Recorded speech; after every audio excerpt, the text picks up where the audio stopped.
The views, opinions, and representations expressed on the Night Dreams Talk Radio Network and its website are those of the hosts, guests, and participants, and are not necessarily those of or endorsed by the network, its affiliated stations and broadcasts, the management, other hosts, or advertisers of the network. The shows found on the Night Dreams Talk Radio Network can, but do not necessarily, promote any particular lifestyle, belief, religion, political affiliation, or other personal practice. These shows are for entertainment purposes only and are not intended to treat, diagnose, and or claim any cure of disease or condition or give any medical or legal advice. You're listening to my friend Gary Anderson on Night Dreams Talk Radio, the best in paranormal radio. Well, hi, everybody, and I want to thank you, John, for that real cool promo you sent me back months ago. I really enjoy playing it. You know, the weather, people have been years saying, well, there's no such thing as, climate changes, nothing's going on. Reading in the news again this morning from AP and all those other news services, Antarctica is breaking up even more. And now they got NOAA has NASA has a beautiful image of what appears to be a cavern underneath the melting ice glacier that is, big as a small state. Interesting, huh? And they said that the way things are going, that the sea level is going to be a lot more deeper than what it is now. For a while, they were saying 2 to 3 feet. Now they're talking 8 feet plus about another 3 feet above that when some of these glaciers finally melt, which won't be much longer. It's kind of scary. And what's going on with conspiracies right now in UFOs? Is there a lot of disinformation coming out purposely? Are they trying to set up a lot of the people who have been going around trying to prove that UFOs exist? I got a strange feeling something is up and not kosher here. I don't know if a lot of us who believe in UFOs might get caught with our pants down. I don't know. But I really think if the government really wanted to come out, that now is the time that they should come out and really say that they exist and aliens are walking among us or at least visiting us. I just can't see that we're the only life form out here. And I do feel that we are being visited quite often. Now, are these aliens and these UFOs on the friendly class that gives us orbs and are warm and fuzzy little creatures? I don't know. That is what I am kind of worried about. Oh, gee, we just lost our guest here. But that's what I think is going to happen here, that we're going to have disclosure coming out here very shortly. And I don't know if it's going to be negative disclosure or a disclosure that is going to benefit us. I don't know. It seems like it's so much smoking guns going on. We had the shooting here just a few days ago near Area 51, where a person, for some reason, wanted to get on Area 51. It had, they claim, a little cylinder, and he was shot dead. So that kind of makes me wonder, what is going on? But I don't know if we lost our guest or not, because he was going to be talking about UFOs. Maybe I came a little too heavy. I don't know. We'll give him a minute to see if he calls back. If not, we'll have to figure something out here tonight on Night Dreams Talk Radio. Well, I have everybody in here talking. What's interesting is that we do have an opening for one more show on our network. If you have a paranormal show and you want to be, covered and have a good host to have your platform, you can contact us at nightdreamstalkradio@gmail.com. That's nightdreamstalkradio@gmail.com. And we would be more than happy to talk over to you, see if you would be interested in coming on our network. We have very low rates. What you get out of it is a lot of advertising. So anyway, I think we got our guest back. And Robert, are you there?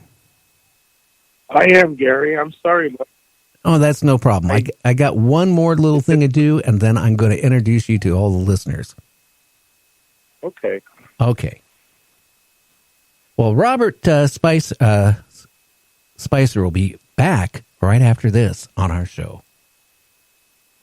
you can advertise your business on Night Dreams Talk Radio, and you will be heard worldwide. Why not contact us at nightdreamstalkradio@gmail.com. Well, anyway, what's the weather like in your area right now, Robert?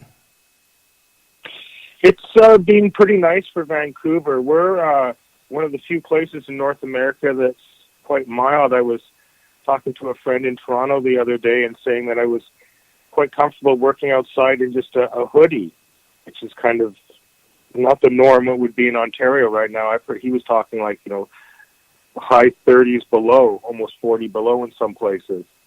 Oh, yeah, it's been bad. I've been seeing pictures, before they closed the schools down. I mean, of, children going out in the snow, going out and whatever they were doing and about losing their, fingers and part of their ear and all this stuff because the parents and them didn't realize actually how cold it was. And it only takes a matter of a few minutes before you get frostbite to the point where it goes too far.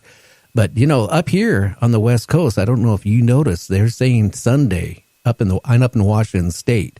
They're talking about now, the whole vortex is going to come towards us.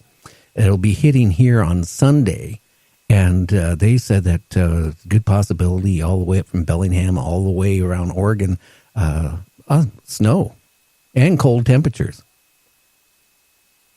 Well, I'm pretty close to the coast, so at sea level, so that's about as warm as we can get up here. So we'll see what goes. If we want snow, we like to go up to the ski hills or go up to elevation, and then you can get up to the snow. Well, it's funny. I live in a place called Gig Harbor, Washington. It's right across the Narrows Bridge from Tacoma. And, when I first moved here, every winter we would get snow for the first 10 years. Maybe it only would hang around for a day or two or three. But then, last year, I don't know about you, but around, I think it was in April, we hit 90-some degrees for one day. It was just a fluke, but it's never happened before. And what I find is so interesting, I have a fish pond. For the last 2 years, it hasn't even went frozen at all. And here, every year we kind of make a bet how many of the goldfish are going to survive being like an ice cube. And then last year, I think I got maybe a little layer of ice that was gone the next day.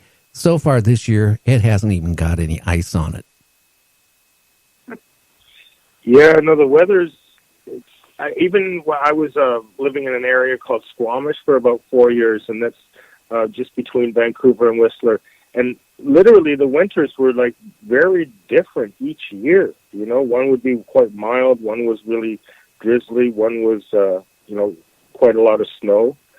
So, the weather is changing quite a bit, and we have all kinds of different reasons for it, but it seems to be more dramatic than we're used to, Well, this even today was coming out in the news, this huge area in Antarctica now is melting off way even faster than they thought it could.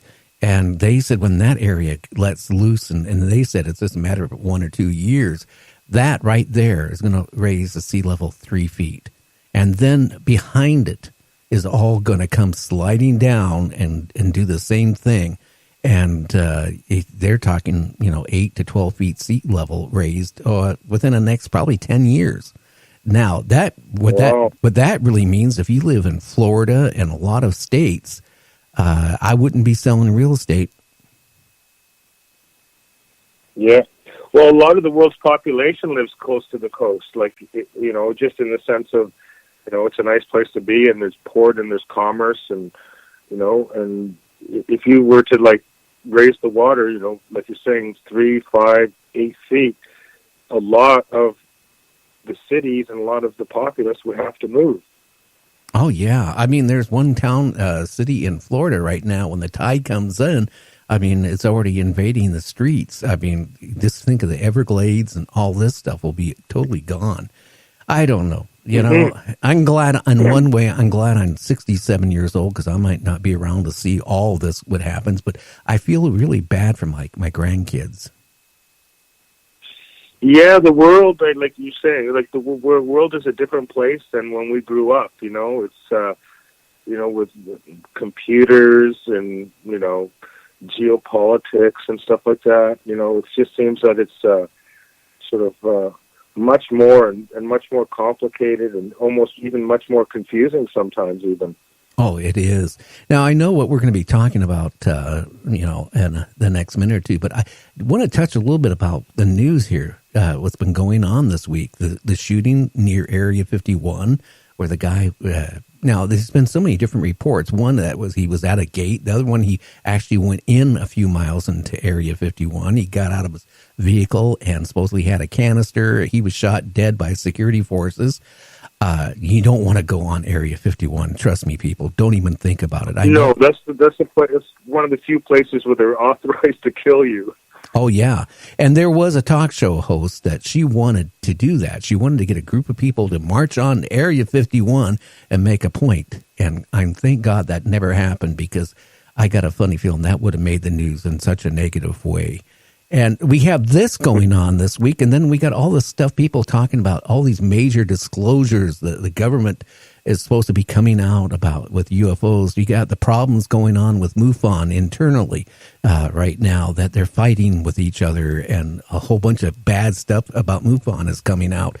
It's just like it's so much, positive stuff coming out, but then for everything you hear it's coming, maybe disclosure might be coming on UFOs. Then you hear all this negative stuff, and it's just really, I really would not want to be a researcher heavy into it right now, because I hate to get caught with my pants down and made look like a fool.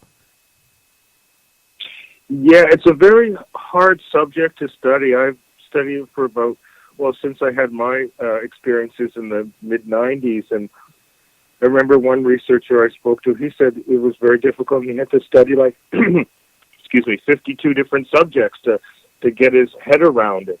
And it's just one of those fields where you can't nail it down, and there's all these, things that aren't real concrete in that, and you go by personal experiences and what people have seen. And luckily in the sort of the modern age, I've noticed, is we have a great ability to capture more things on film. In the past, it might have been, somebody was there with a little 35 millimeter camera or an 8 millimeter camera, but now everybody's got a phone or a video camera. So some of the things on YouTube are just, I guess we also have CGI too, but it's just, some of the footage is very compelling, and you see all kinds of interesting things that I'm more interested in sort of the non-physical side of things. Some of my experience of it being more sort of like energy, or what I would use the term, I guess a good term would be like plasma.